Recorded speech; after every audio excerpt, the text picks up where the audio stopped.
CC, let's break this down a bit. Would Baker Mayfield be the right pick for the Browns at number 1?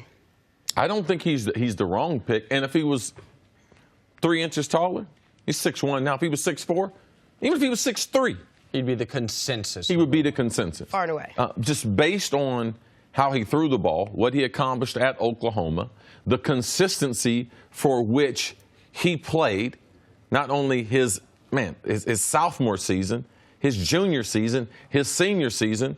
He's the only guy that was a finalist for the Heisman Trophy in those 3 seasons. And I like the Baker Mayfield story. And it's an intriguing story. Coming out of high school, he had a hard decision to make. And it was to take a lesser scholarship somewhere else or to walk on at Texas Tech. And him and his dad almost got into a fight. He walked away from his dad. His dad wanted him to stick in there, not take the easy way to scholarship, but to walk on at Texas Tech and try to fight to earn himself a scholarship. His dad believed in his ability more than he did at that time, and that was the conflict.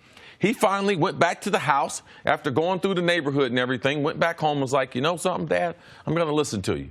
I'm not going to take the easy way out. I'm going to walk on at Texas Tech. I believe in my ability. I believe in what you're telling me, all right?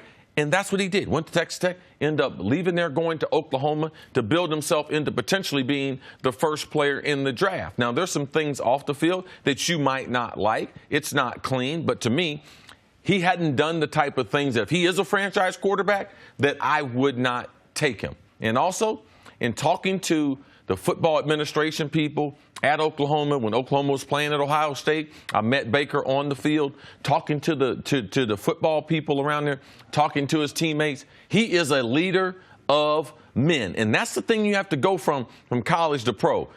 College, those aren't grown men. Now, they think they're grown, they're to the legal age, but they're grown men in the NFL. Everyone's grown. People paying mortgages. People got several kids. There's a lifestyle that they're accustomed to. So in trying to be a leader of them, I think it's totally different than trying to be the big man on campus that it takes in college. If Baker's the number 1 pick of this draft, it won't be for him, hopefully, the end of the story, but it will be the midway point of what could be one of the greatest and most unlikely sports stories of my lifetime. A guy who has to walk on at not 1, but 2 schools.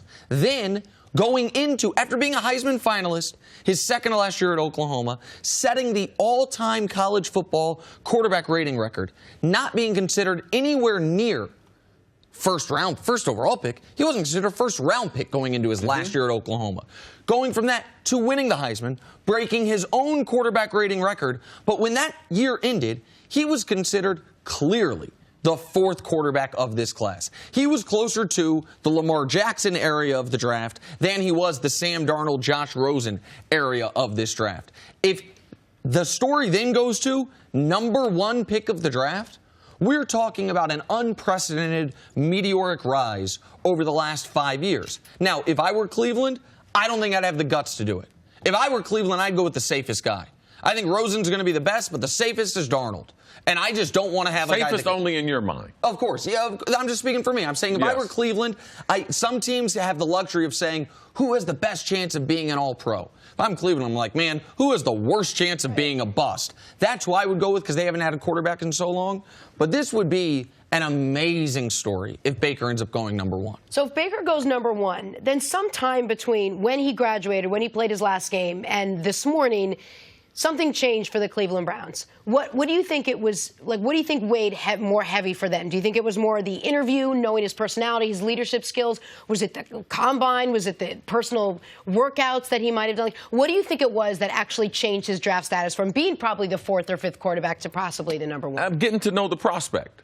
That becomes very important, who that person is in those rooms. Is he commanding enough? Can he express enough what he knows about football, how much he cares about the game, and some of the smoke? You know, how much of it is real? There's some fire there with the smokes? You know, him running from the cops, that's not a good look. When you start to go back and investigate these things, you're like, wow, okay, I have a comfort level.